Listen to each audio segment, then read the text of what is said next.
શકો છો આ કર્ણાવતી ક્લબની સામેની સાઈડ છે જે આ બનાવી રહ્યા છે, જે આ ભાજપ સરકારની આ જે ભ્રષ્ટાચારની નીતિ છે એ આ તમારી સામે ઉજાગર કરવા માટે અત્યારે સોશિયલ મીડિયામાં નાખું છું. તમામ મીડિયાને જાણ થાય કે આનો વિડીયો ઉતારી, આના વિદ્યુત ઉતારી અને મીડિયા ચલવે. આ કર્ણાવતીની બિલકુલ સામે ઇસ્કોન ગાંઠિયાની બાજુમાં જે છે આ એક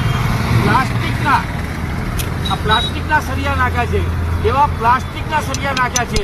હવે વિચાર કરો, આપણે ગામડાઓમાં તો રહી રહ્યા છે ને ધાબુ ભરે તો લોખંડના સળિયા નાખતા હોય છે. આ પ્લાસ્ટિકના સળિયા નાખીને શું સાબિત કર્યું છે કે જનતાના ટેક્સના પૈસા ભ્રષ્ટાચાર કરવા માટે છે. જનતાના ટેક્સ ભરતી નથી, જનતા ટેક્સ ભરે, મોટા મોટા પુલ તૂટી જાય, મોટા મોટા કૌભાંડ કરવામાં જ શક્ય બની રહ્યું છે. હવે આગળના દિવસોમાં આની મોટી તપાસ થવી જોઈએ.